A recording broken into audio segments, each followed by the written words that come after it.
I'm Gerard Dache. I'm the Executive Director of the Government Blockchain Association. I'd like to thank all of you who are in the room and all of those folks on livecast or live stream. Let me tell you I'm going to tell you a little bit about the Government Blockchain Association, and then I'm going to tell you a little bit about the event, and then introduce the guest. I'm going to say something briefly. I'll let the guests introduce this as well. So the Government Blockchain Association is a 501c6 nonprofit. We're essentially a business league. We bring government and the private sector together to solve problems using blockchain technology.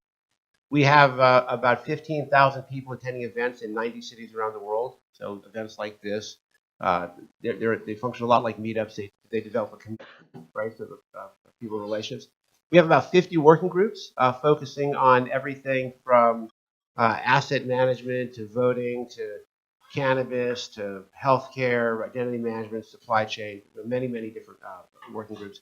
And what happens in the working groups is folks in government and the private industry come together, and the folks in government say, here's our problems, here's our challenges, here's what we're trying to solve. And the folks in the working group say, here's our solutions, here's our white papers. And they work together to connect, communicate, and collaborate. We do events like this around the world. We have certification training programs. We have a member directory. So if you're looking for blockchain resources, you can go to our website, gbaglobal.org. You can search for people by domain, language, location, technology. You can search for organizations. So if you're a government contractor and you're looking for someone that knows something about healthcare or wallets, we have a full directory. I've been told that we are becoming the site on the internet where folks look for information for government and blockchain. We've got about 8 gigs worth of information. I understand that we get about 40,000 hits a month with about, I think our best day was 13,390 hits in a single day. But most importantly, we don't try to sell anything. We try to bring people together and create opportunities in the space. When I started this, I realized there was a lot of folks interested in blockchain, but there weren't a whole lot of places for them to go. Right, so we said, let's create a place for them to go, and then when we get enough people in the room or on the call, they can figure it out and they can develop relationships. I'm thrilled to see the relationships that have developed, like many of you in the room already. Anyway, that's enough about GBA. Let me tell you a little bit about the folks that are on the panel. But before I do, I want to thank Georgetown University for giving us this space. We're thrilled that they think enough of us to let that happen. And we have Evan Smith with Cogent Law Firm, who's doing the audio video. Sarah is our social media person. If you guys have any communications need, you need help with newsletters, social media, anything like that, please talk to Sarah. She has some capacity available and is a phenomenal resource. Kathy, my wife, is outside helping us with logistics. Kevin Gottlieb, our operations guy, is back there. So these are some folks you can turn to if you have any questions. And we have so many people in the room I'd like to introduce. I just don't have the time. But let me tell you about these incredible people. So Nabeel is he is the lead of our mining and cryptocurrency working group. He runs an organization called Cryptolitics. They write several articles every day on cryptocurrencies, the market. He is an incredible resource in the cryptocurrency space. Bryant Nielson runs he's the executive director of the Blockchain Capital Wave. And for the last several years, they've been training people in the financial industry on this technology. And in addition to that, he runs a podcast called the Blockchain 360 and has been interviewing some of the top people in the world on blockchain technology. So he's an incredible wealth of information on that subject. And I always call you Giles, and I apologize. The correct pronunciation is Jill. Yeah. Right? Okay.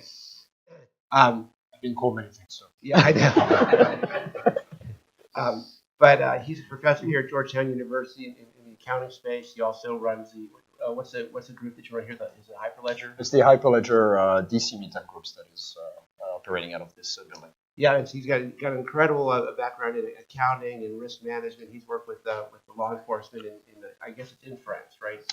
Yeah, I'm also an adjunct at the French Military Police Academy. Yeah, so he's so from a risk management corporate perspective, phenomenal.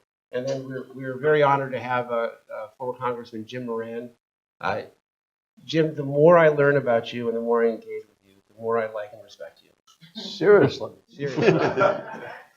Now, maybe there's stuff there that I didn't read, but let me tell you what I've learned. I have to tell you just a quick funny story of how I met Jim. We actually met, right? I don't know if you remember this, but we were washing our hands, and he said, "How are you doing?" And I said, "Bodacious." Bodacious. Bodacious. What is that? What's the definition of that, right? How do you spell it? And I could tell he was thinking about how to increase his repertoire of language, which is a very interesting topic. And we talked back, and I said, I don't know, maybe I just made it up. And then he looked at me with the most incredible disdain, and he said, like, I've totally wasted his time, right? So then we both leave, and then we both end up speaking on the same panel. And I just, as we were talking, I just became incredibly impressed with him. And as I've gotten to know him and actually watch him from afar, he's worked with so many people on both sides of the aisle in such a collaborative space. He's been incredibly kind to me, and he's come to events and given us advice. And professionally, he has managed. He's been in the House Ways and Means Committee and the Defense Appropriations Committee. He literally was involved in managing trillions of dollars of spending. Right. So he is an incredible resource that we're here, and we're very grateful that he's participating with us. So with that, Thank you, Jim. thank you, Jim. With that, do you want to introduce yourself, or did I cover it? I think you covered it. Okay. All right. Anything more would be just too self-serving. Right. So I want to start with Nabeel and cryptocurrency adoption. So Nabeel, from your perspective, where are we in terms of cryptocurrency adoption? In terms of where we come from, where we are now, and what do you think the pathway is to cryptocurrency? Do you think it's going to take over completely, a little bit? Just sort of talk about that. I think we're in some exciting times, right? So the whole bubble burst that Bitcoin hit to 20,000 and came back to 3, now it's around 4.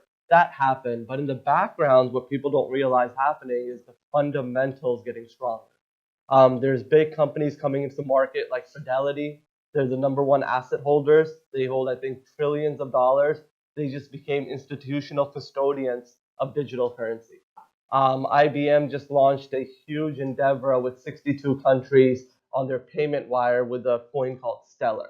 So I think from the roots, cryptocurrency is getting much stronger, and it's growing fundamentally where people have easier access to it. Square's CEO launched Bitcoin on his platform. Coinbase just became $1 billion company. So it's becoming more mainstream. I think adoption, for mass adoption, is still going to take some time. I think we're a few years from that, but building the blocks to get there, I think it's happening as we speak. I'll tell you a funny story.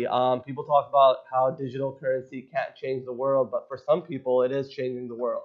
In Venezuela right now, their currency inflation happened at thousands of %. You need more weight in their paper fiat currency than a pound of chicken costs. So there, Bitcoin is doing phenomenal. The most amount of transactions that are happening right now per capita right now is in Venezuela because people don't trust that country's currency anymore. The KFC, the McDonald's, the restaurants, the landlords, they all take cryptocurrency there because the local government cannot infiltrate it or modify Bitcoin or drag the price down because they don't control it. That's where the impact will come hard and swift as third world countries. I actually think we're already in a society where everything has become digital. Just the transformation of, I look at what I spend and almost none of it is in cash. We already are at that digital society where cash has become represented in ones and zeros. The conversion from that to blockchain will actually happen, and we won't even know that it happens simply because it'll be transparent to everyone here. There's a lot of incentives for governments to do it simply because now they can track money. The way it is now is if I take a bill and I hand it to each of you and you just keep passing along, there is no audit trail as to the path of that. But we do everything already in a digital society. I think that the concept of cryptocurrencies, as we now understand them, is going to actually take this is my opinion, take a much minor role than what our fiat currencies are currently doing, because they'll just become a blockchain currency and we won't even know or care. So at least that's my opinion. Yeah, so I guess there are three types of coins, right? The ones that are backed by trust, the ones that are backed by hard assets, and the ones that are backed by some sort of venture, right? ICOs. The first one, backed by trust, I think have an advantage when you trust more the system than the local central bank. You were giving the example of Venezuela, and one can think of a few other countries where Absolutely. perhaps the trust in the central bank is somewhat questionable. Yeah. But in general, I think people trust the Federal Reserve Bank more than me if I start issuing coins, right? Then there are the ones that are backed by hard assets, right? So Venezuela does that with oil, I understand. Sometimes with gold, sometimes with DNA information, whatnot. That offers a much stronger structure, right? And what some central banks have started to do is to offer us cryptocurrency that are tied to their own currency. So the Chinese central bank, for example, owns something like 60, 70 patents in that space, so that they're able to deliver this type of product at some point. And then we got the ICOs, but that's an entire different animal. So I suspect we'll talk about that later. Yeah, my intent is to try to listen and learn, and even maybe pick up some understanding through osmosis. I will share my thoughts, though, which are I'm not expert on the subject at all, but we do have an environment, a political environment, certainly, where distrust of government is contributing to a collective desire to have a way to avoid being controlled by government. The Venezuelan situation is an ideal situation where it exposes the need for something like this, where people can take this kind of power to control their finances in their own hands. Otherwise, if they don't, they're going to be left penniless. And then we see other countries like Estonia, for example, I understand is really converted to Bitcoin. Now, it's a homogeneous population, a relatively small government, but one that is highly vulnerable to its principal neighbor, Russia. And so it too needs to achieve some kind of independence from reliance on traditional forms of financial exchange. Beyond that, the government itself has become sclerotic, if you will. It's been built up, but it's been built up on the same programs. I mean, it's even more pronounced now where virtually every year it's what's called a continuing resolution, where you just fund the programs that were funded last year at the same level of money. Very little relative innovation and a strong resistance to disruptive technology. Even the workforce needs to change dramatically. I'll give you some anecdotal examples as we proceed further. And I think once we get to the tipping point where companies realize they've missed the boat and too many people are on the boat and it's ready to set sail, and all of a sudden they're feeling anxious, we're not ready, then things are going to start happening rapidly. We're not at that point by any means now, but this is what needs to happen. We'll look back upon these sessions and realize this kind of bold collaboration and a disruptive technology is absolutely necessary as a foundational step in the march forward of blockchain technology. I'm going to ask Kevin Gottlieb to come up for a second, because we were approached not too long ago by the government of Cameroon, right? And Kevin, I was wondering if you could maybe share from Cameroon's perspective what some of their interests in. So Cameroon right now is going through a civil war right now. There's French-speaking and English-speaking peoples in Cameroon, and the English speakers have broken off, formed their own government, and are trying to claim independence. And so what happened is they were trying to figure out, all right, how do we fund this revolution? How do we fund this breakaway? And decided, all right, we're going to create cryptocurrency. We're going to back it by assets, because Cameroon's very land rich. It has a lot of assets. And so they said, we're going to create our cryptocurrency and base it on the assets of our land. And the French-speaking Cameroonian government reached out to us and they said, hey, what is your position on this? Because they didn't know much about cryptocurrency. They said, what's going on here. So we put together a paper, a white paper, just kind of explaining the situation. And because with cryptocurrencies, what they can do is they can fund their revolution internationally. Anyone can buy it. It becomes an ICO, way of raising money. So for a lot of people, they said, what we told them is that if they push too hard on this, it could end up creating sympathy overseas, and people could buy invest in the ICO out of sympathy. So we told them that, and just gave them some other information.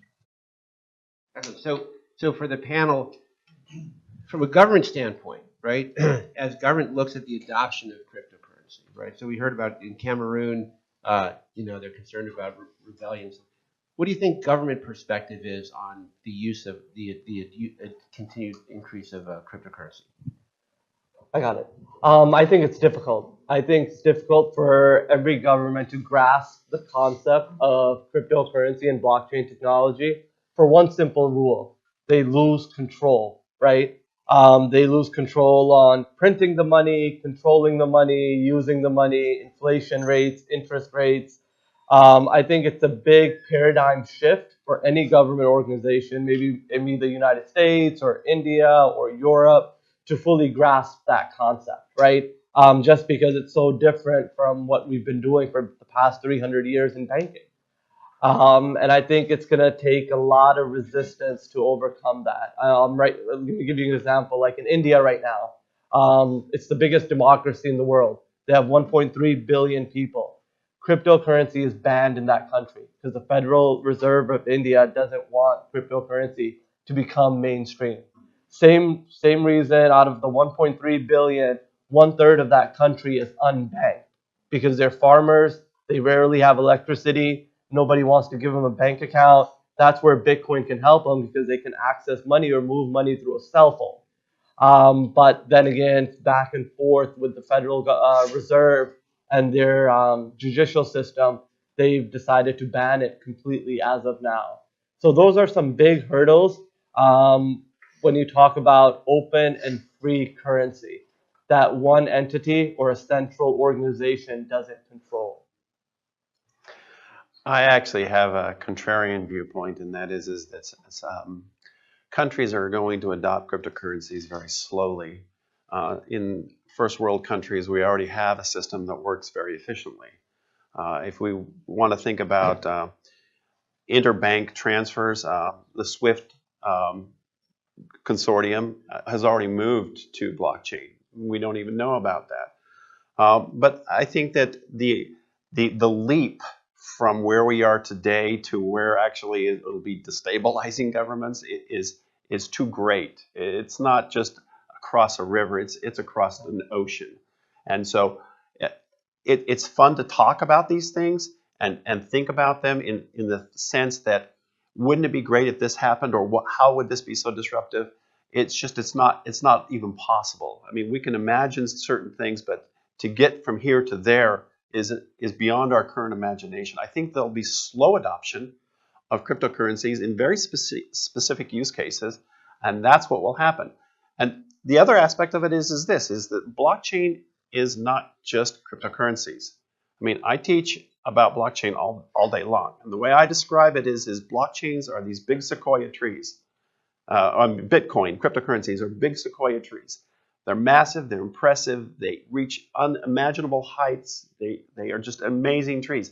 But they're not the forest. The forest is the technology, which is blockchain.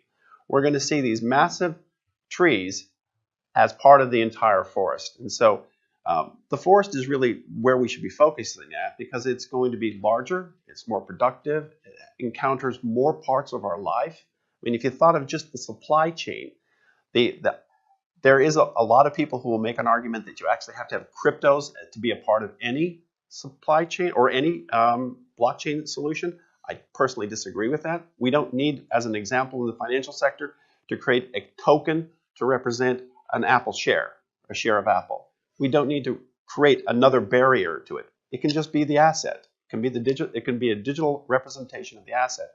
I think that that's what we should be focusing on, because that's really where the more disruption is going to happen. If all of a sudden the governments can actually do certain things, and I mean, the most possible and simplest implementation of blockchain will be in like the Patent and Trademark Office. perfect use case for what blockchain is capable of. Doesn't need to be a cryptocurrency. The cryptocurrencies are an important thing, but I think that they're going to be diminishing their role over time. It's interesting because Nabeel is a cryptocurrency expert and Bryant is a blockchain expert. But to your point, it kind of talks about the forest, right? It is a forest. Jonathan, thoughts?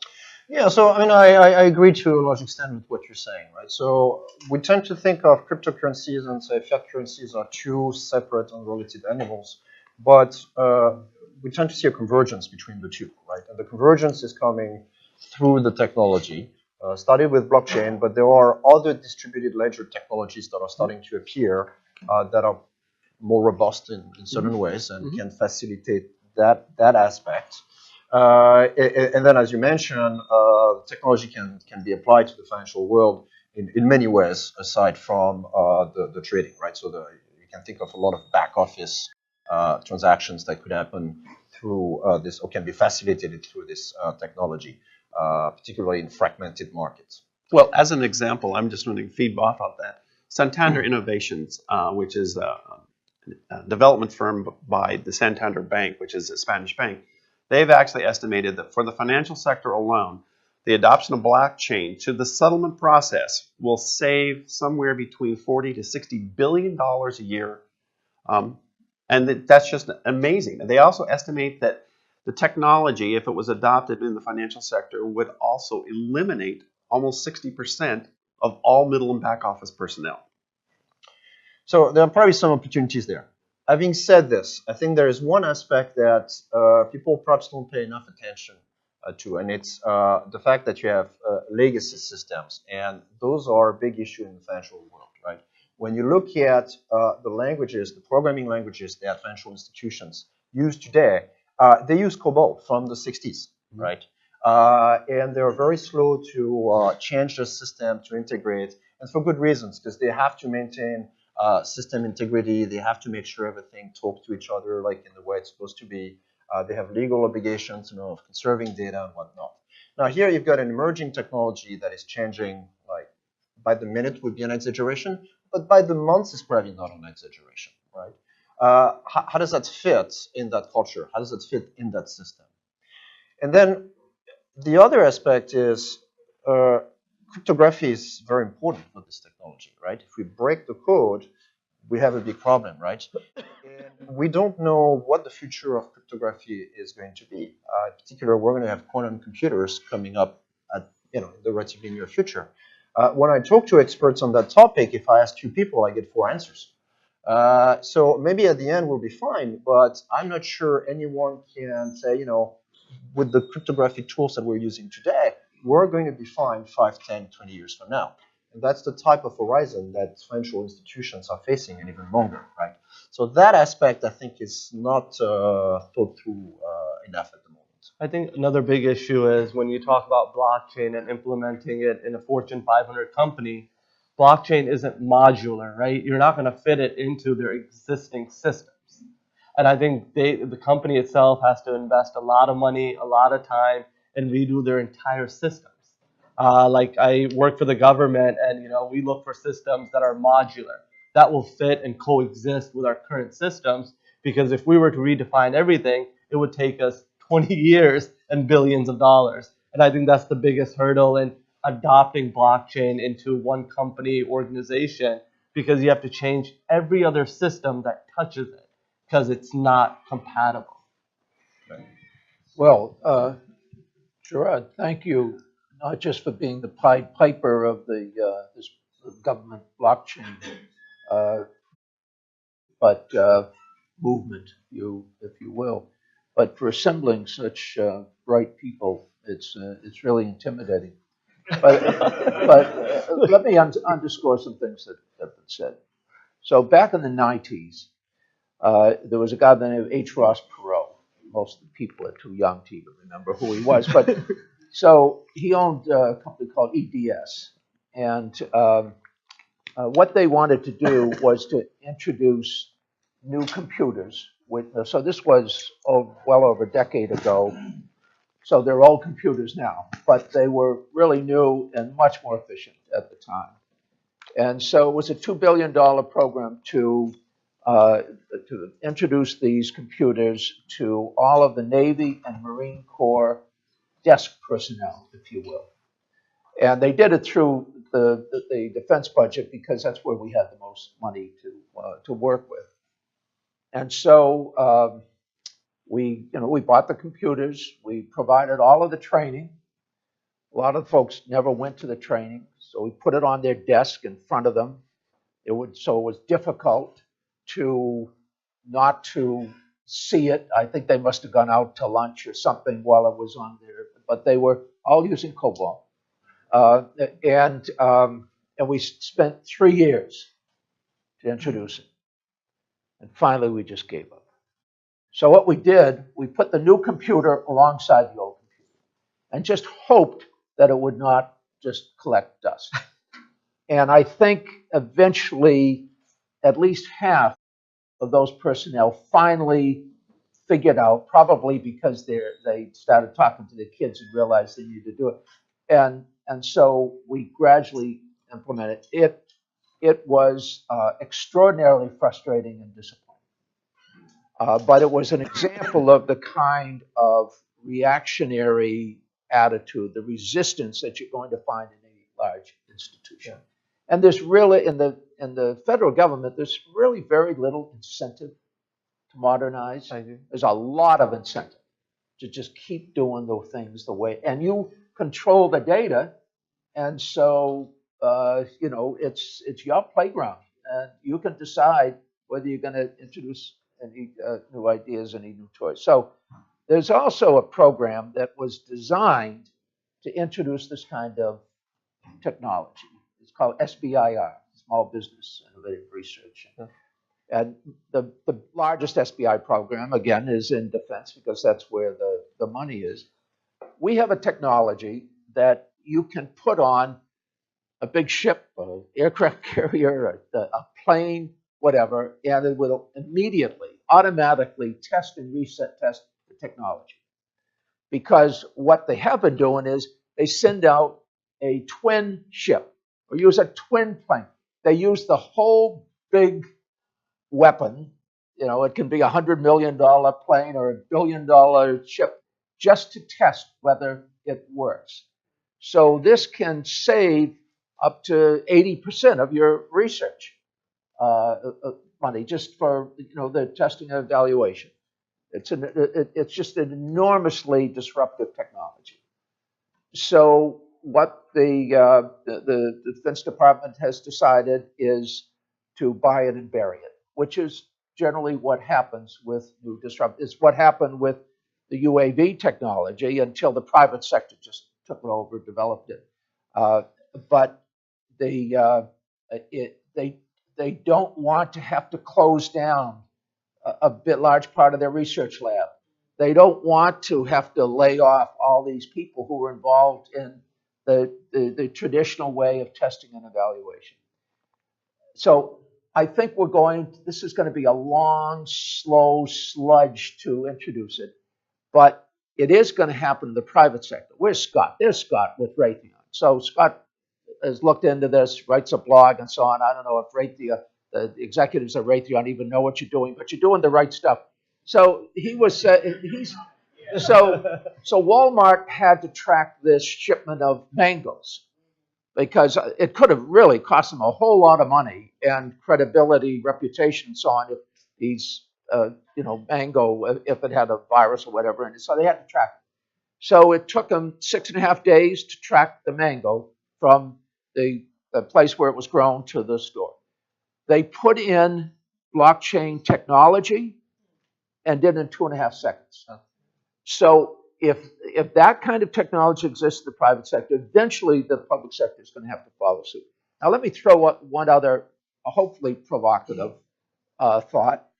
So my generation has bankrupted my grandchildren's generation.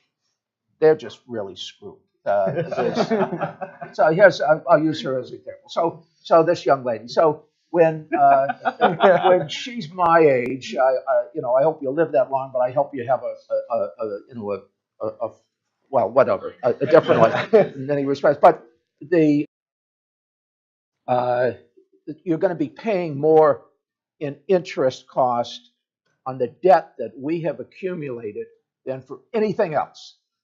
There'll be, of all the things that benefit you directly, you're going to be paying more out to pay off the debt that your parents and grandparents have incurred. I mean, it's 22 trillion now. Trillion is a lot of money. For a million seconds is what, 11 days. A billion seconds is like 31 years. And we're talking trillions. So it's hard to get our mind around. But every year now, we're destined to have $1 trillion annual deficit.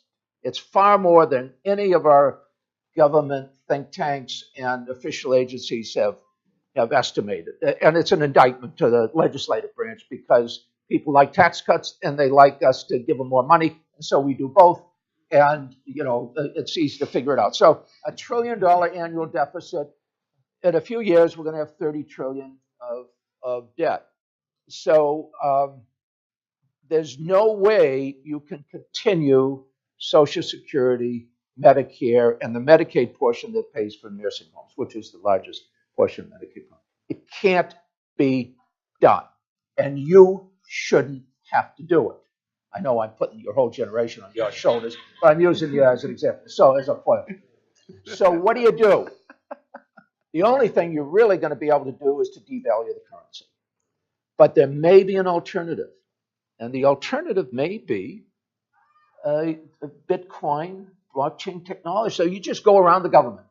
Yeah. You just seize things, take things into your own hands. You figure out how to do it.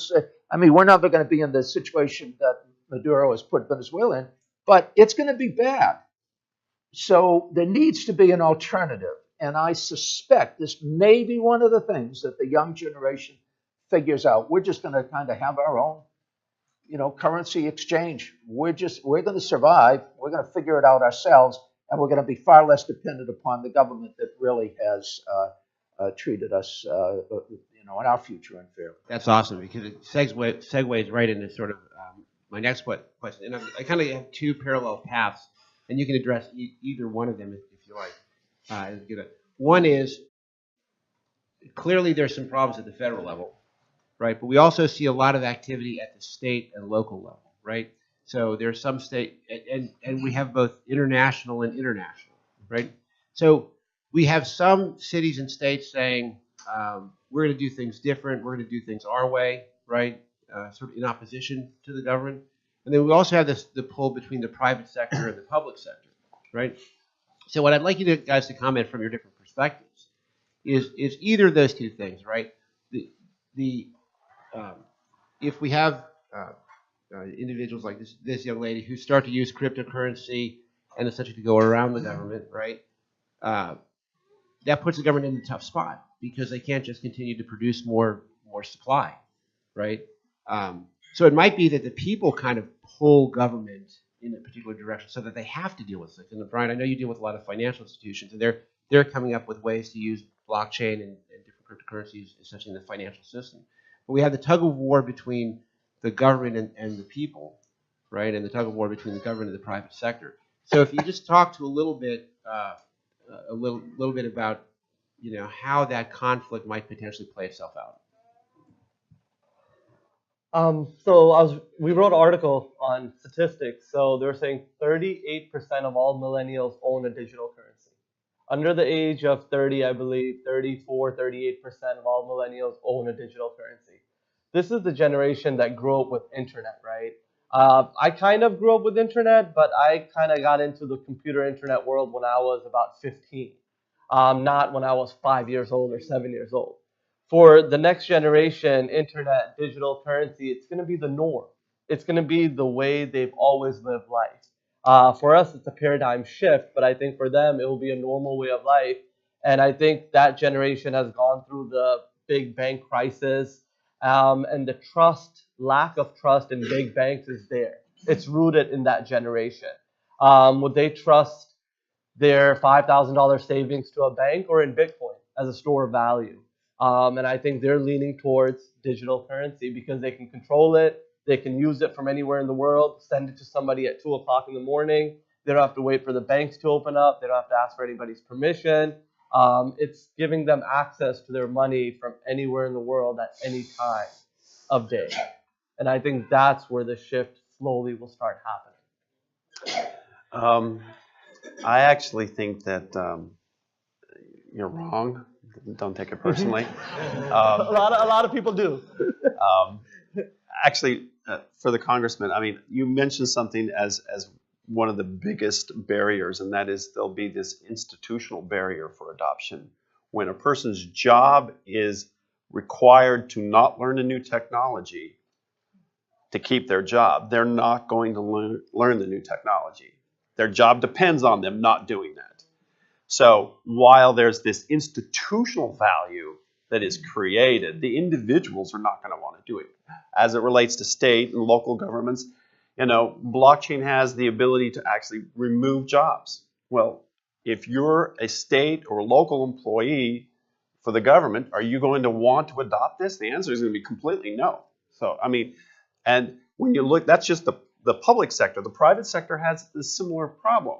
The only difference is that there are central groups of people, top management, that make these decisions, can actually force it onto the institution. As it relates to cryptocurrencies, I don't know if I would agree with 34% of all millennials own cryptocurrency. I mean, I have 2 sons and only one of them do, but That's 50%, right? wait. In my immediate family, but the other aspect of it is that you know, they're all. I mean, my oldest is 30 and my youngest is 27. You know, That's, of all that's their friends. 100. That's 100% of the millennials. Okay. Right. You know, I would say of their group of friends, you know, you extend it out to 100. Maybe it's only my son who is an owner of it. The other aspect of it is this. You know, Can we take a quick poll? How many people in the room own cryptocurrencies? wait. No. How many I know, millennials are in I the room know. that own cryptocurrencies? You're not a millennial. What was it? Yeah, but you can't count yourself. Yeah, but this is not a random sample. Right. Off the street.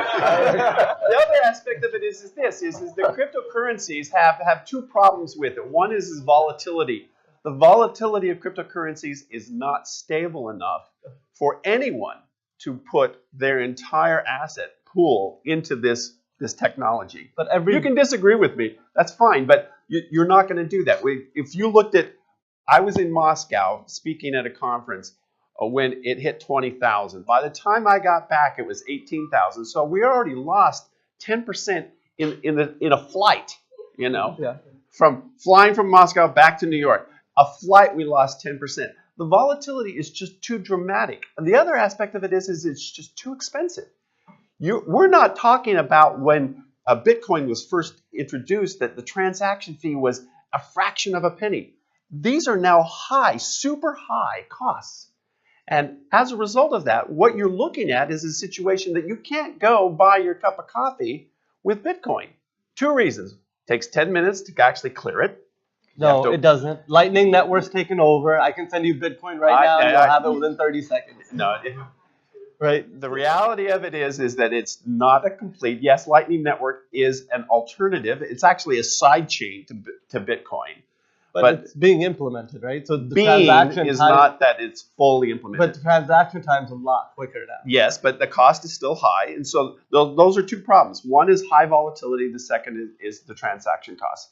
There are blockchain technologies that are not Bitcoin and not Ethereum that actually have gotten that down to fractions of a penny, but they're still not widely deployed. I agree. And I mean, I think it's a growing technology, right? I think we're still on infant stages. If you look at the market cap of cryptocurrency right now, we're at what, 130 billion? NASDAQ alone is 8 trillion. So we're not developed fully, and I think there's still a lot of development infrastructurally happening. Square app, you can buy Bitcoin for less than 1% right now. There is development happening, and I think it will continue to happen. Perhaps two dimensions. One would be the critical infrastructures, right? So At this point, we don't typically use blockchain or distributed ledger technologies to maintain the critical infrastructures, but there is perhaps a discussion about going in that direction.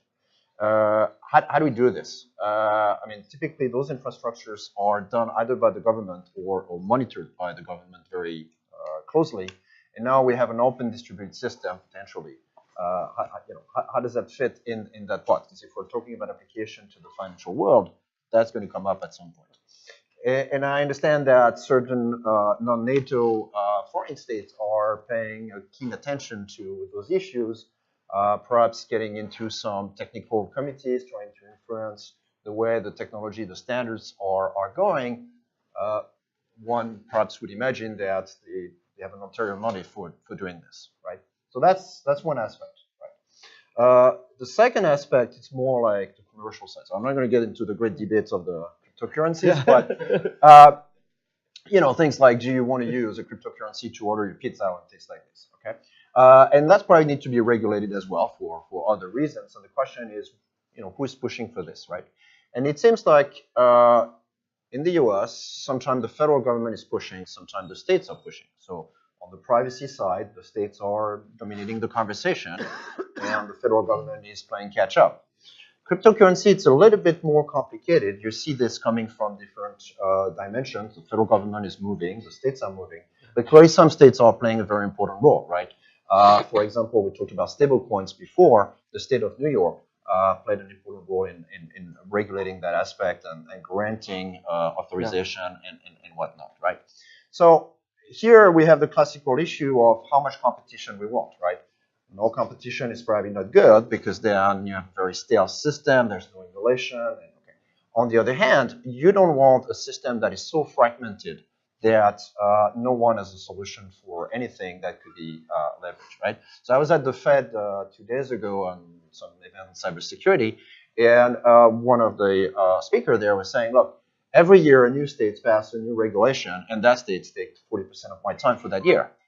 That's not efficient. Can you guys come up with a unified system?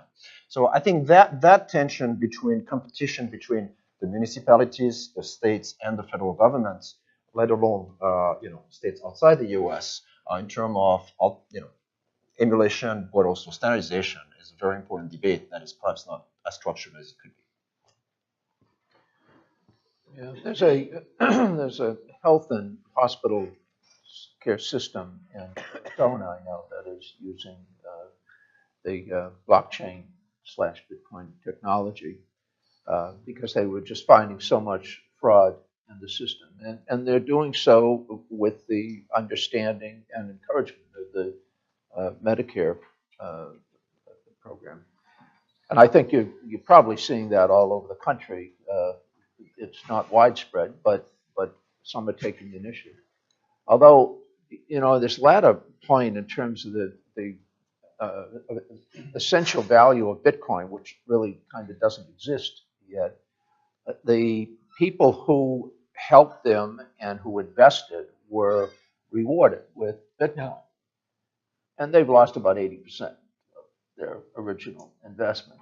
Now, Depends when you got in. huh? It depends when you got in. It right? sure does, absolutely. And of course, they get in at the peak when there's excitement, Absolutely. and then it settles down. Yeah. But it's extraordinary. It's more volatile than Nasdaq or any I other kind of risk that you can make right now. I do think there needs to be a greater stabilization of the Bitcoin exchange. Because it's going to frighten people, that kind of volatility. But there has to be a balance between giving over, to control the regulatory authorities versus the kind of independence that they have now. But that volatility is a serious concern. I agree. Yeah, Jim, you just came back from overseas, and we talked shortly after that, and you talked about a use case for blockchain in government.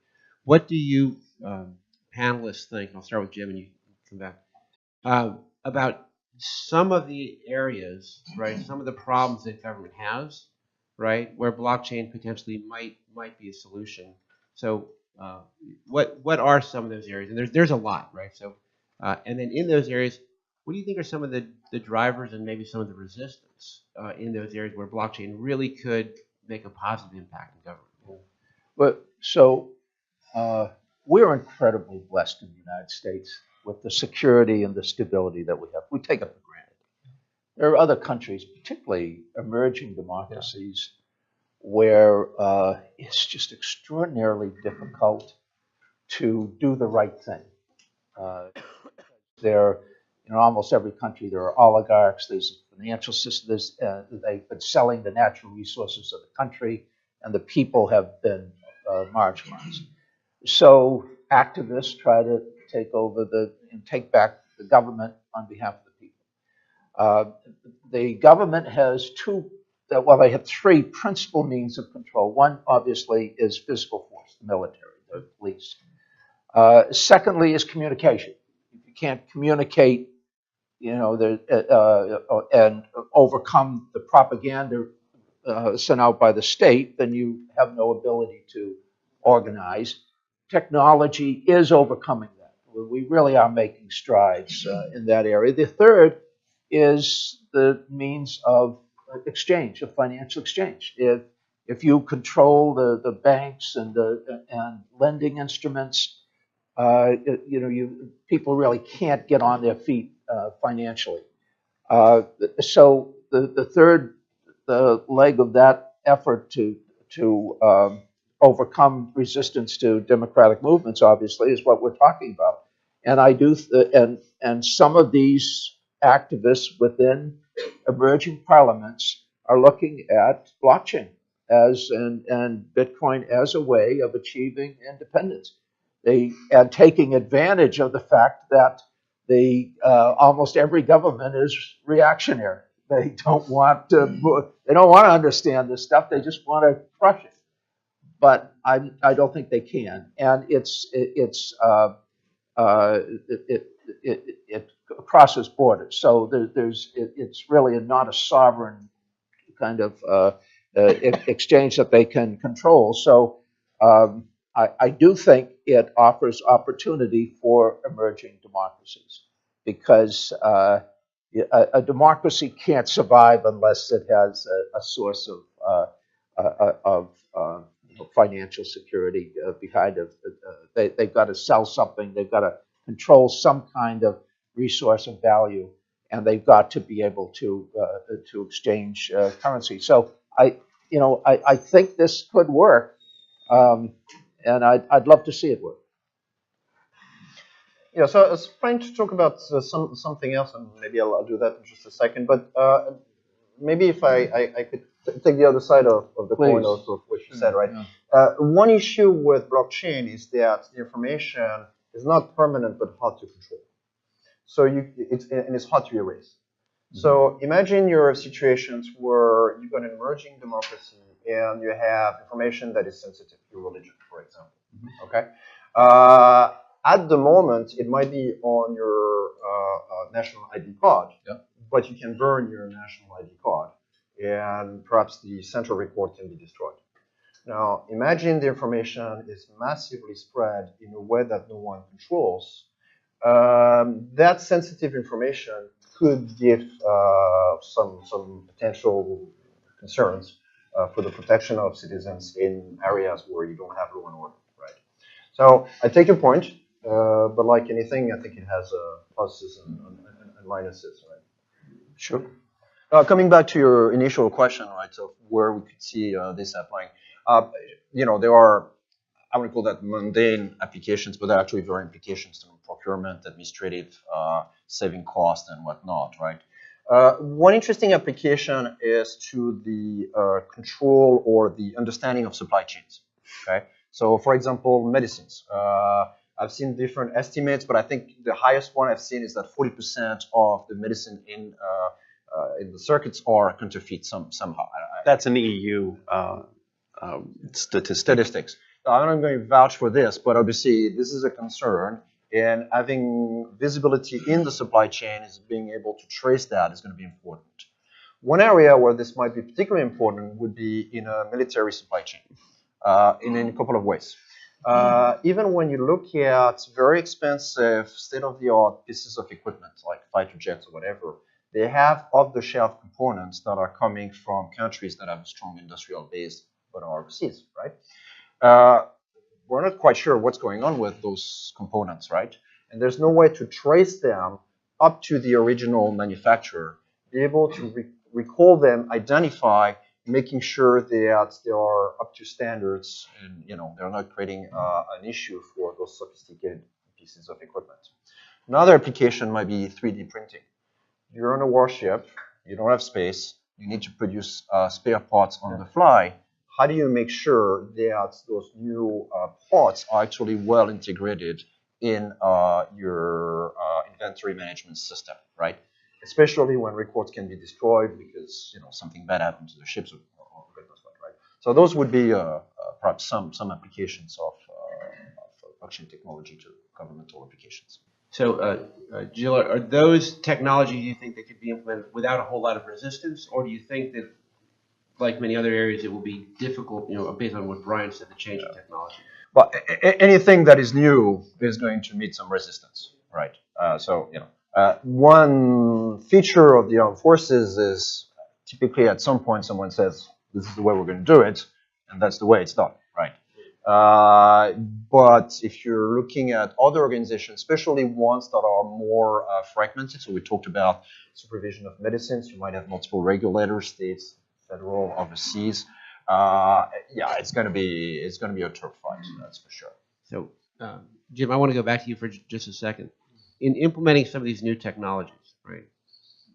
Look, I'll just be completely theoretical, right? There might be some companies that have a financial incentive in going the new technology versus the old technology, right? How do you see that kind of playing out, right? Because when we talk about big companies like Raytheon, and you have big companies, and then you have smaller companies where a lot of the innovation is.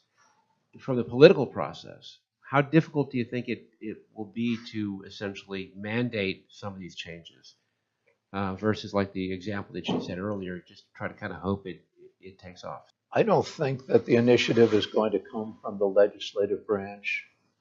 It's certainly not going to come from this executive branch. And nothing good will. But the I think if the country were to elect, for example, a leader of the next generation, a bright millennial who brought in some new thinkers, sort of like John Kennedy did in the 60s. You introduce, all of a sudden and I liked Dwight Eisenhower, but he represented the middle class after the war and so on. But then there was this radical shift in the 60s, but it needed to be led by somebody that had public support, but knew enough to bring in new thought leaders who were not so risk averse, and but had a sufficient amount of public support.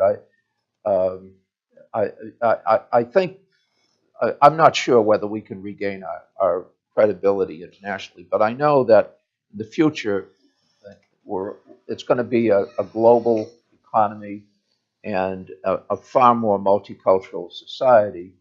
And the only way we're going to survive is by introducing and applying these disruptive technologies, because what we're relying upon now are just too inefficient.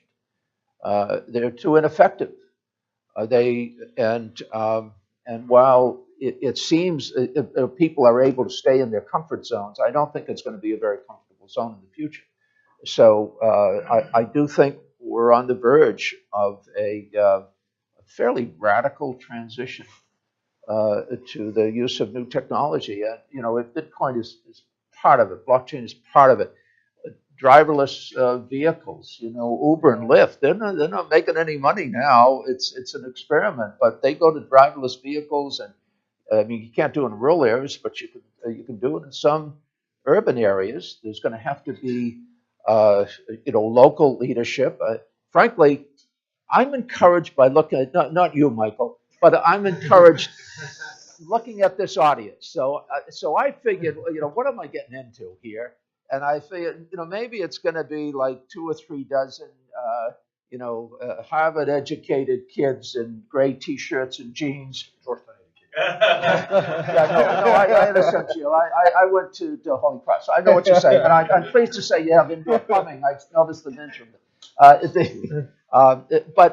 So I figure it's going to be a bunch of these really smarty pants young kids that know more than anybody else, and a smattering of old white guys from Goldman Sachs or something who, once it works, they're ready to buy it up, and further concentrate. Well, that's not what this audience is, Gwen.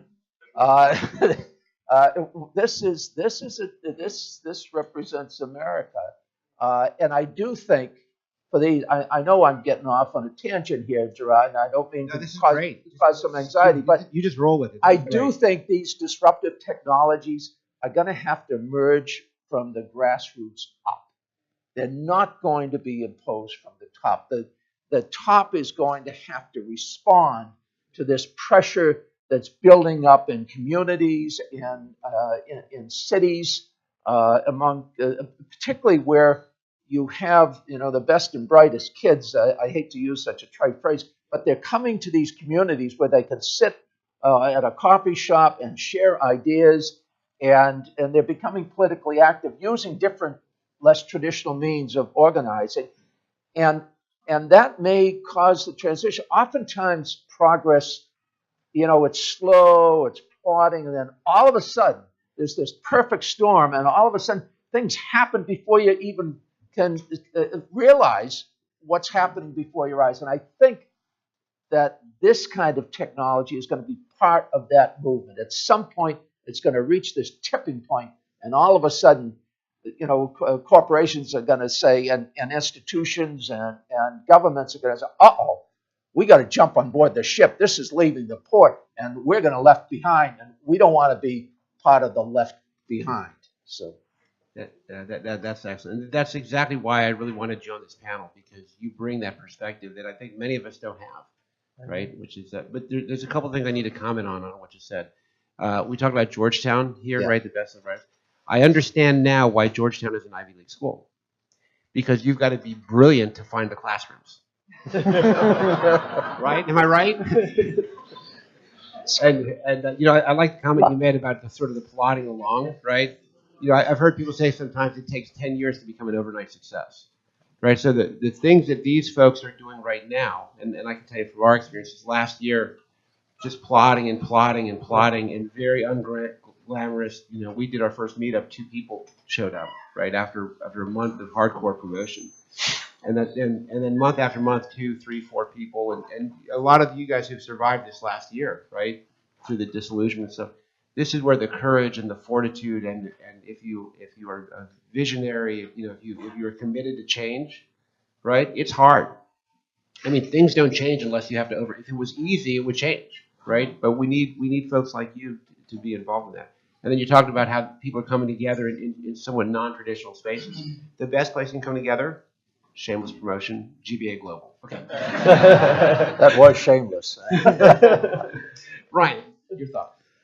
So there's a lot of easily identified use cases where blockchain can actually impact what is going on in government. But I really think that what's going to happen is that blockchain is going to happen in the private sector and then find application in the public sector.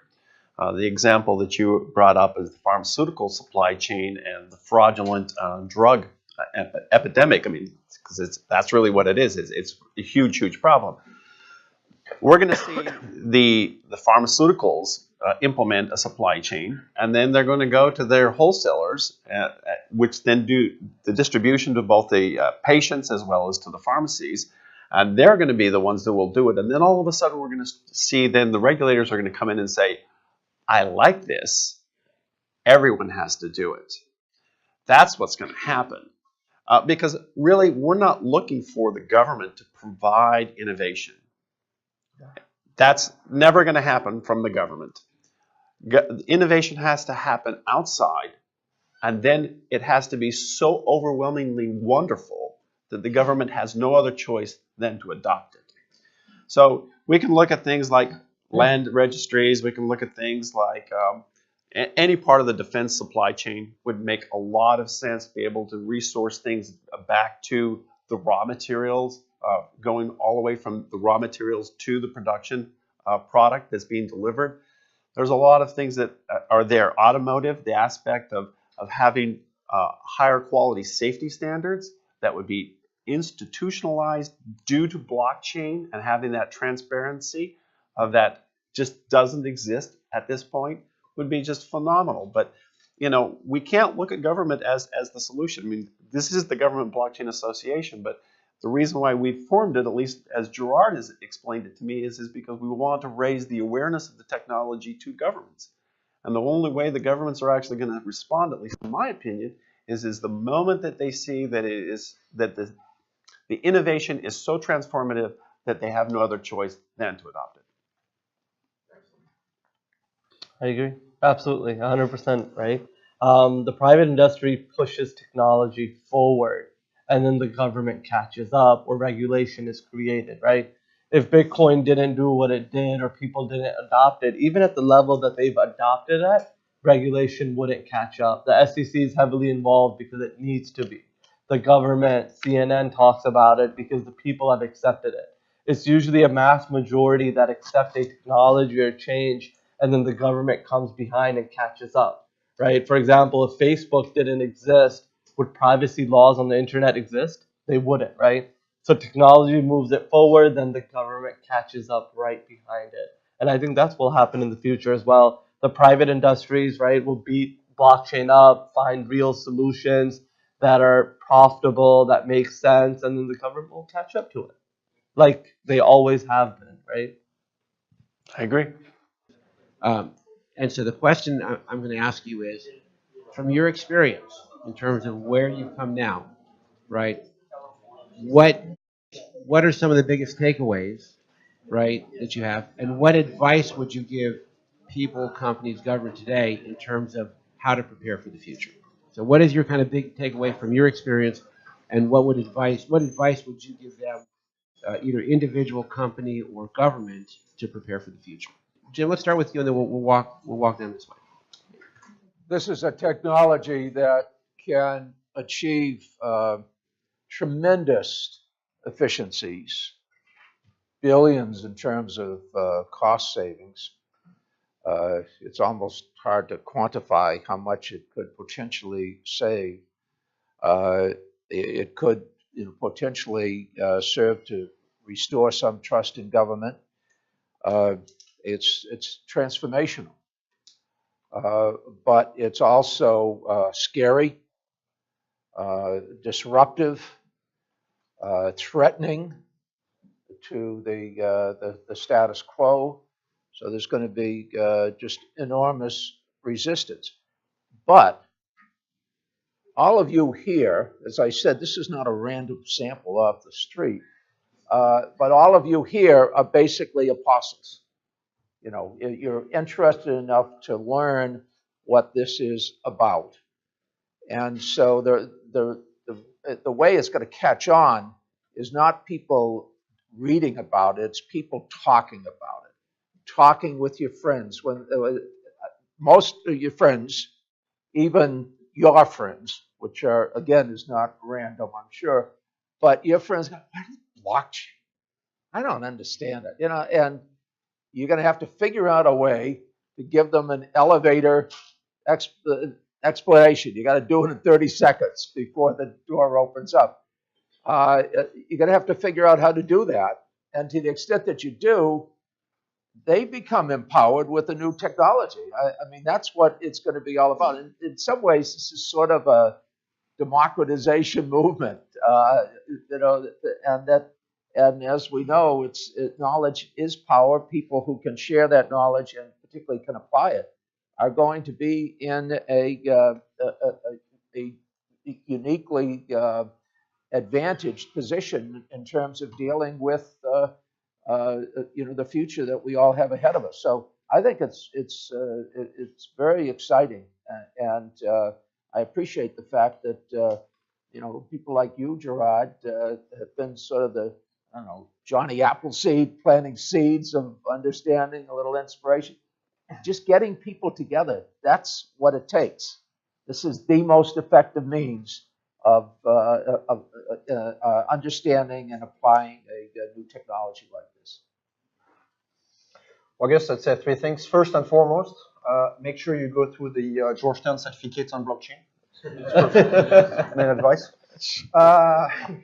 Just some shameless marketers. That's the theme of the day. No, more seriously, maybe 2 points. One is, Joe, you started by introducing me as saying, you're doing some work on risk management. Blockchain is actually not something so much about risk management than it is about uncertainty management. So the difference between the two is that when you have risk management, you have a known unknown, right? With uncertainty management, you're dealing with unknown unknown, right? And so it could go in a host of different ways.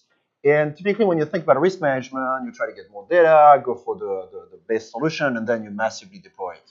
With uncertainty management, it's different. It's more about getting options, trying few things, redundancy. It's inefficient, but you don't know what's going to work and what's not going to work, right? So a different framework, and perhaps a difficult one to operate under if you're a large organization, because if you're sophisticated enough, you understand risk management, but you typically have more trouble with uncertainty management. So that's the second thing. And then my previous point notwithstanding, where do I think the main applications will be? Certainly could be wrong, but I'm not sure that the main applications will be the flashy one that we have talked about a lot. I don't want to get into the great debate of lightning and sharding and God knows what, but I think the most fundamental applications will be in back office on things that are extremely boring, that we don't see, that we don't care until they don't work. And then suddenly we care a lot. Okay. So financial sector, transfer of funds, back office, record keeping, making sure that the medicines are safe, things that we don't think about until we really think about them because we have a big problem. So my view is this, is that blockchain technology is an infrastructure technology. It's so different than any disruptive technology we've seen before. So when the internet came out, it actually lubricated communication in ways that we'd never seen before. With our smartphones, we were able to actually access the world. We were able to now translate things almost instantaneous. Those are communication issues. Blockchain is that infrastructure. I agree totally. I think, though, that what is the biggest institutional barrier to anything that is going to happen with the adoption of blockchain is actually human capital. What we're dealing with is this, is that it's been estimated that there's roughly about 25,000 full-time developers globally doing blockchain. That's it, 25,000. It's estimated that for the financial sector, they need 250,000. So what are we talking about? 10 times the available number of people. Georgetown certificates. I'm going to do a self-promotion here. So I own the Blockchain Academy, and if you want to have some really phenomenal blockchain training, you just come to me, because I'll have it done quickly. But that aside, so the other aspect of it is that when you start to look at the sectors, you go, financial sector, 250,000. The insurance sector, 250,000. Healthcare, almost 300,000 is estimated. The supply chain, 2.5 million people, developers are needed for this. We have a core crew of just 25,000. The only way blockchain technology is going to be implemented is if we have the resources, the human capital that actually can do this implementation. You can't take a major financial institution and say, I'm going to get these 5 guys and they're going to be able to transform this whole thing. It's going to be hundreds, if not thousands, for that one institution to actually transform these legacy systems. You talked about legacy systems. It is estimated that every major financial sector has 40,000 legacy systems internally each. 40,000 legacy systems using COBOL.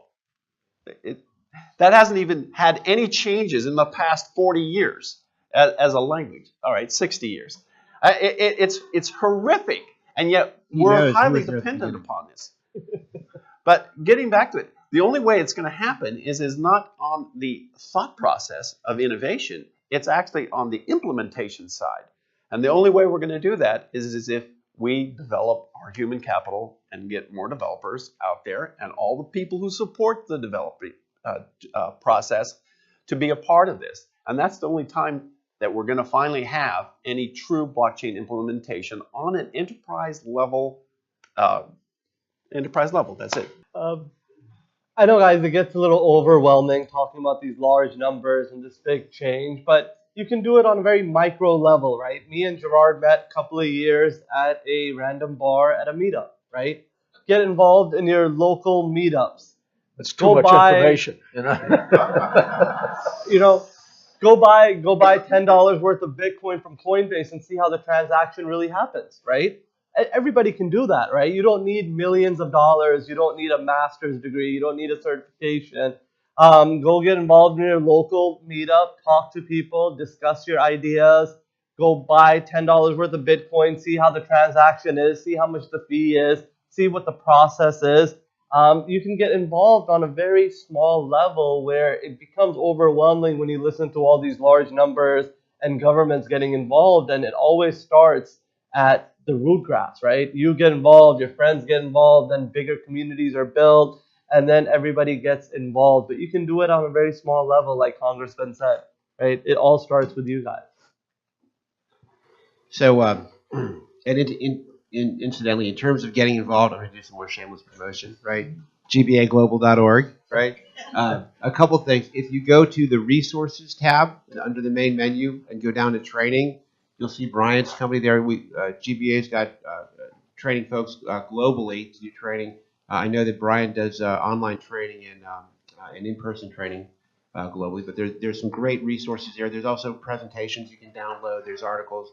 We have about 8 gigs worth of data. I think I mentioned that I've been told 2 things. I don't know how to validate it.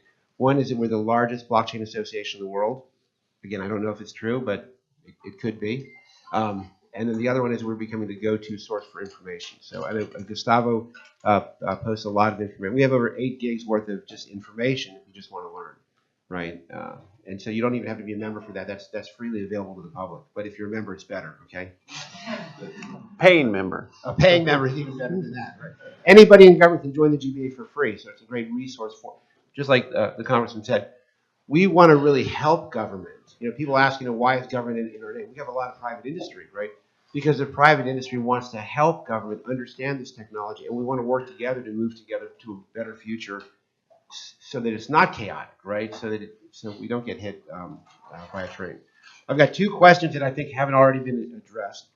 Do we have anybody in the room that's a healthcare professional, healthcare expert? Anybody in the healthcare field? I did a course on it recently. You did? Yeah, I created a whole course. Sorry, are you so? All right, so I'm going to address the question to anybody who wants to address. And this is a healthcare question. And then the other one I think goes to you, Jim, because it's more congressional related. The healthcare question is, could blockchain or cryptocurrency be used to disrupt enormous healthcare and drug plans? Any thoughts on that? Sure. Well, yeah. Go ahead. Yeah, no, please. I'm happy to defer. Okay. I mean, the whole idea of what blockchain can do for healthcare, especially as it relates to health records. So the statistics are as follows, that the average person sees 18.7 doctors over the course of their life, different doctors. All of the records are actually all dispersed. And depending on who you go to, those records might have been stored in a database that is no longer even accessible. So nobody has a complete health record. What we see with blockchain as an opportunity is actually the way to consolidate these things into, you would be able to have your own patient health record. And the ability to have that would then have immense value as it relates to not only your own personal health, but the community's health. So like if there's an outbreak, the CDC wouldn't have to go in and try to find these things. They would actually have a single resource that they could go to find out more about the impact on society.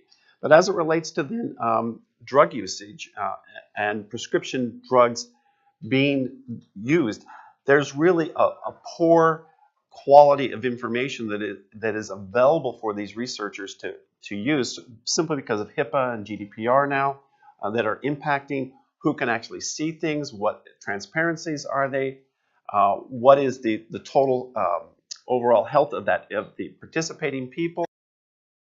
So the CDC has come out and said that they would actually like to see a blockchain solution, simply because it would help for them to actually deal with outbreaks.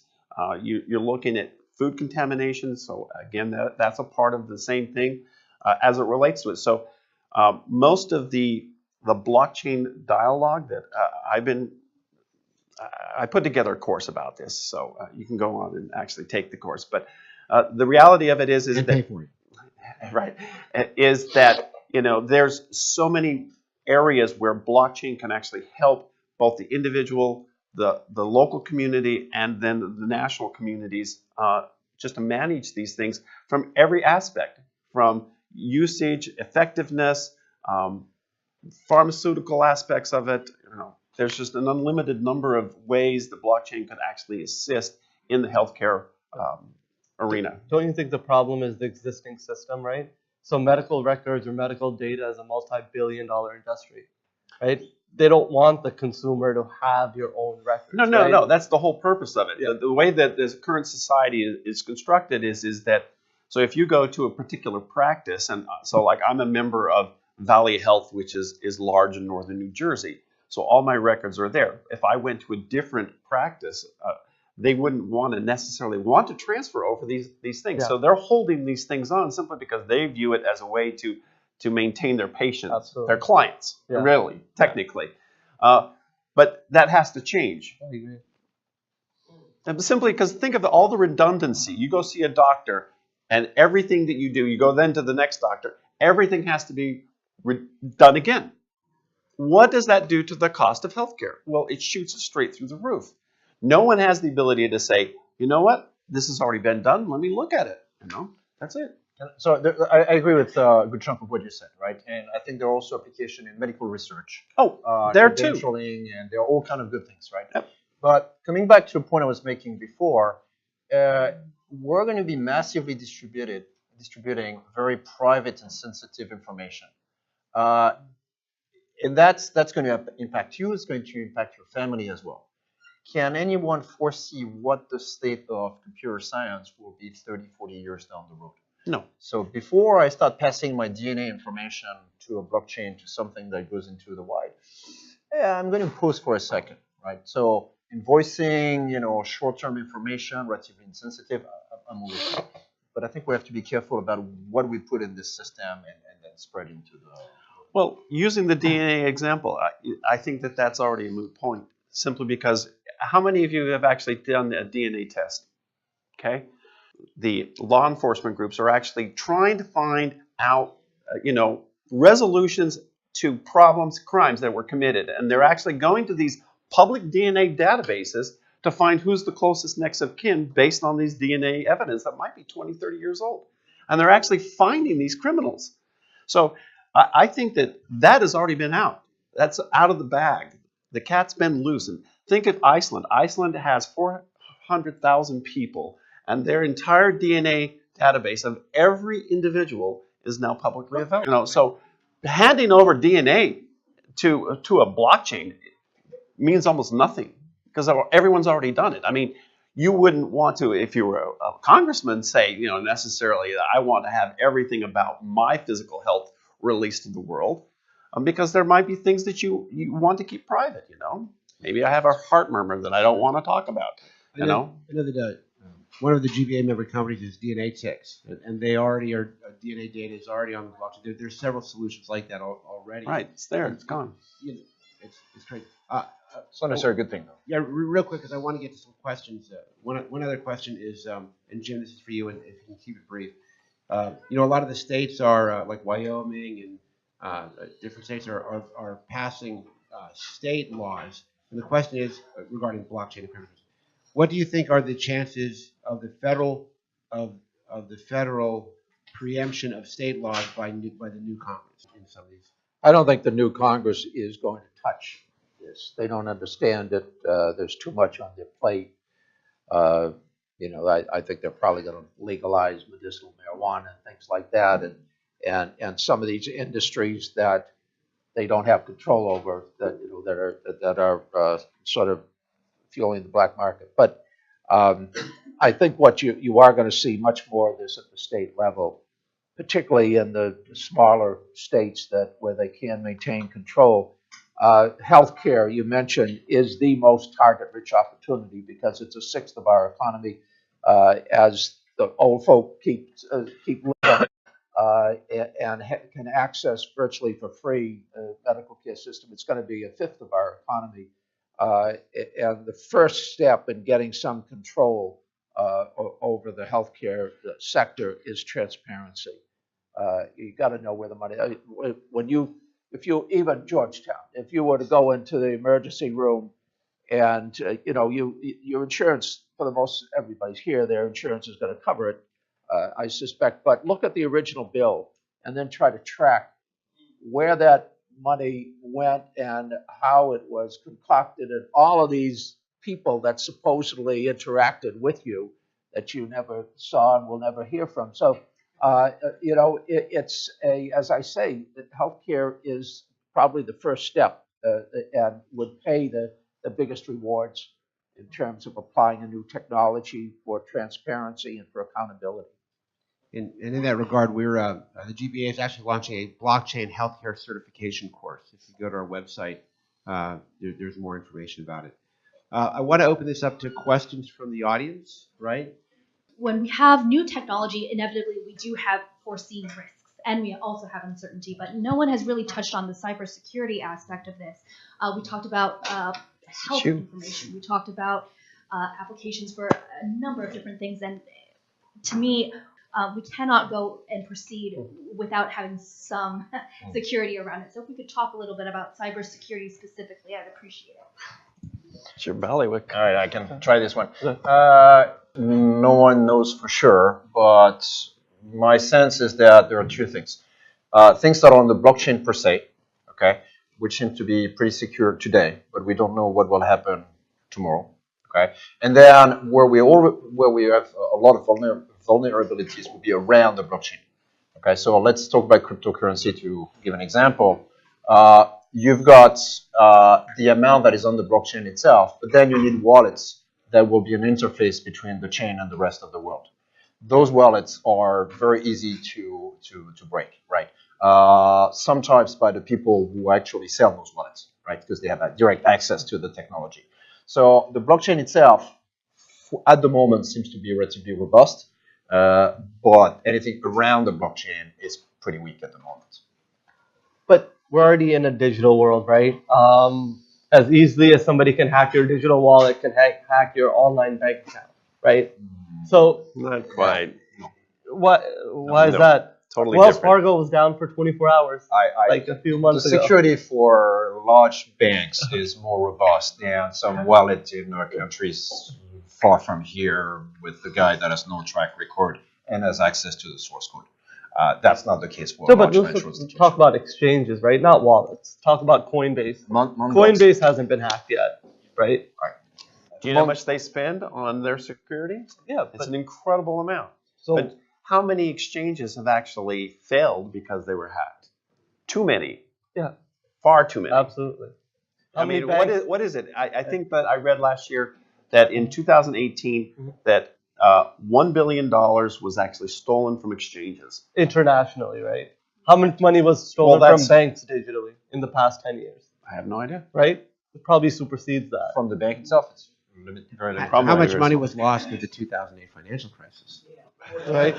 well, not all that. That's a difference. That's not. There's no cybersecurity issue with That isn't. That's not even a fair assessment. Because it's key to why Satoshi invented this. Yeah. $14 trillion Yeah. was lost as a result of the financial crisis. That wasn't a security issue, and That's Satoshi not- didn't right, right. create blockchain. So let's Let me- get that straight. Let me get us back to the question. Whoa. Let me get us back to the question, right?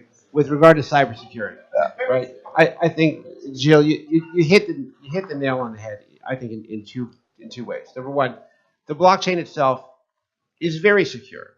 Now, I'm not going to say it's absolutely secure because I think that there's some people would say it's absolutely. I would say it's very, very, very secure. right? But the risk is around the margins.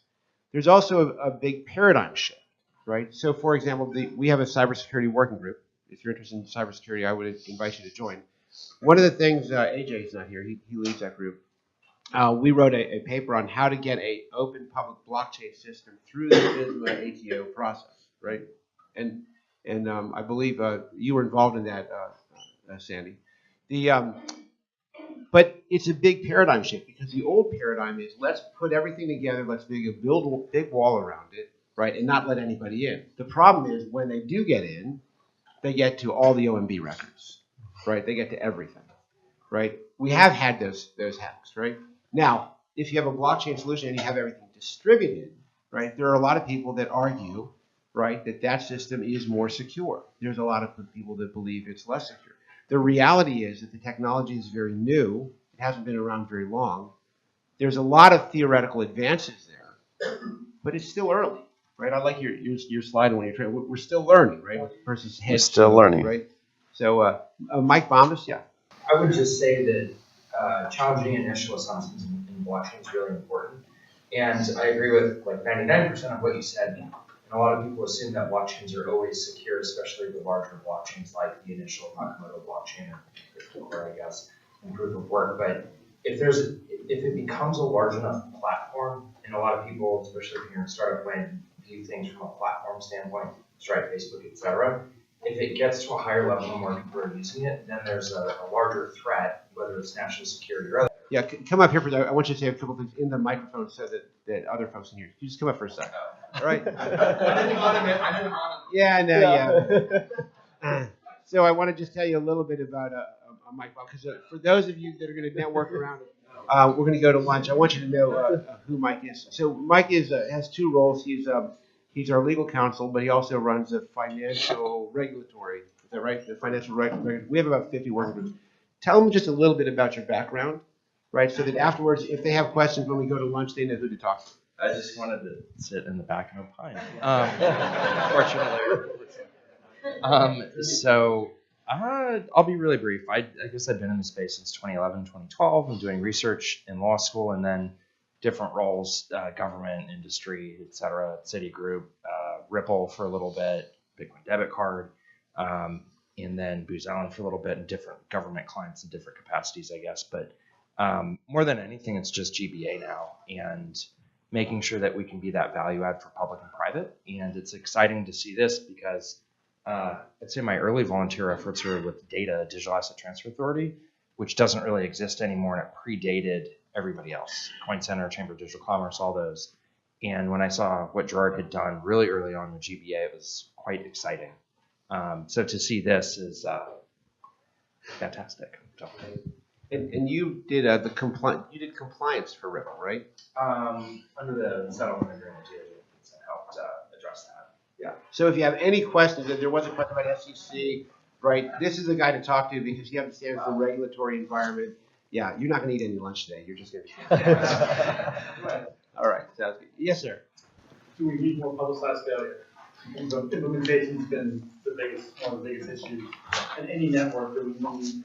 Gosh, I hope we don't have more failure than we've already had. So the question is, do we need more publicized failure? I'm going to respond briefly and then open it up to you guys. Look, I think failure is good, right? 2017, I think, was good because it shook out a lot of the junk, right? And the ones that are the real players, right? Hopefully they're still standing. I think publicized failure is good, right? And I also encourage people to fail quickly, right, and to fail often, right? Because the technology is moving so quickly. Try stuff, right? Learn from it, and then try something else. You guys want to comment on that before? I want to try to get in as many questions as possible. Yes, sir. Going back to the thesis for the event, the future of money.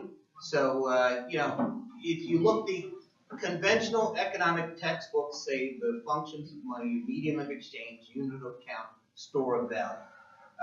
These are mainly written by white economists who always leave out the critical fourth function of money, which Satoshi surfaced, which is as a means of social control.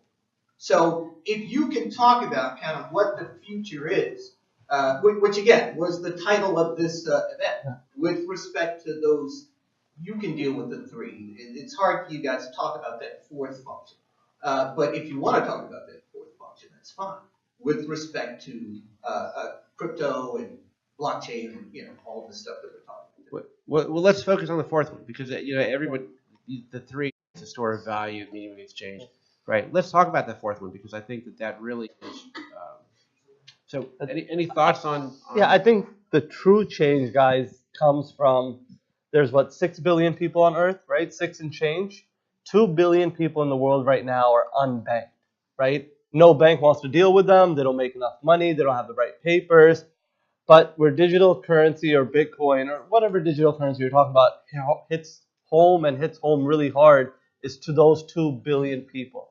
All they need is a cell phone with an internet connection and they can have an account. They can move money to their friends, family, save it, do anything they want with it. Because traditional banks don't want to deal with that 2 billion people because they're too poor for them to pay any interest to, right? May they be in India or Africa or Pakistan or Thailand. I mean, here in the United States, most people have bank accounts because we live in a first world country. But in those countries, that's where the impact hits home hard. So, Yeah. I'll just add to this a little bit here. So, the south of the planet, South America, Africa, South Asia, there's a vast discrepancy, generally speaking, in terms of wealth. They need to gain control over their wealth, their governance, their future. And what they're invariably doing now is PayPal, some form of that. They're keeping their bank right there on their cell phone. So it's a fairly easy transition to have a virtual wallet on their cell phone where I think they're probably going to leapfrog over a whole lot of our financial institution, traditional infrastructure, and go right to some form of Bitcoin. And it does give them some real independence from their government, and I think it empowers them to get to your point. You may want to consider. Could I just respond to that? I agree with what you're saying, Bill. And just to rebut kind of what you're saying, Nabeel, is that I think there is a problem of unbanked here in America who are at the poverty line, below it, and cannot access either credit or banks or credit cards, or cannot afford a cell phone or access to internet. So our discussion here has been based on the assumption that people have access to those things and can use cryptocurrency or whatever. But some states are actually looking at implementing laws that require different stores and other organizations to accept cash to not leave that population behind. So as we move forward, if people are accepting cryptocurrency, we're all moving towards digital payments as the majority of it, that gap grows. What are your thoughts on addressing that gap to ensure that population is not left behind? So, it's a quick one. As the future of You know what? Why don't we just go to the answer? Because I don't know that I can recap the question. I think fiat will always coexist, right? It always will be there because there'll be a certain amount of people that will always use cash. Like my father, he doesn't even have a debit card. I've told him so many times, but he loves cash. He's always used cash for the past 40 years, and he always has cash on him. I think it will always coexist. I think digital currency isn't here to replace it. It's just to work alongside with it, to give you another choice or another option. I agree with that, but let me just make a comment. So our country initially empowered only white men who own 25 acres or more, property owners. And we still haven't broken from that model because you can't borrow money unless you've got an asset. Most primarily your home. That's where you collateralize. That's how you send your kids to college and so on. And that's how wealth is created. Wealth isn't created from earned income. It's created from the appreciation of your assets. And so this country now, when you have, it's almost half of the wealth is really controlled, not even by 1%, it's about 1/10% 40 families own as much as the bottom 50%. I don't want to sound too much like Bernie, so I'll get off the statistics. But that system is built, its foundation is that original concept. It's an aristocracy still. Our wealth is determined by the value we own. I do think that an alternative, and that's why I made the comment about looking around the room. You know, this is America. This is in the small terms, democratic group of people who are very representative. That's encouraging, and it's enormous. In fact, it's shocking to me in a positive way. So I do think there is potential here to move us forward in the direction that you imply we should be going, and I agree with that. Sir. Thank you very much for bringing up wealth. I do appreciate that. What are your indications of interest, or what is your opinion as it relates to the IRS treatment, the IRS tax treatment on cryptocurrency? I think there was just a new ruling in January. Right. I'm going to address that quickly, and then I got to get us to wrap up unless you guys have any burning comments. Well, the IRS currently considers cryptocurrency to be a property, which means you have to pay capital gains on it, right?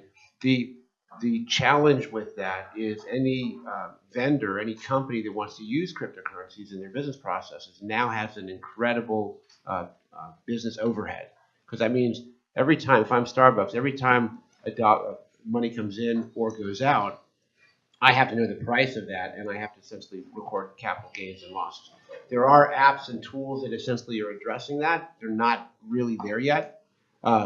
So that is when I think of the barriers to adoption, the IRS treatment of cryptocurrency is a barrier to adoption. The other one is ease of use. Apps and new technologies are addressing that. And the other one is speculation or volatility, right? The volatility will get handled as the population grows. The currency will become more stable, right? The IRS treatment of cryptocurrencies is a by fiat barrier. There may be political pressure to change that at some point, right? But unless that political pressure is exerted, it will continue to be a barrier to cryptocurrency adoption. Any other thoughts on that? I nailed it. Okay, good. Listen, gosh, I wish I could respond to all your questions. It's after 12 o'clock. And real quick question, did you guys get some value out of this? Is it something we ought to do again?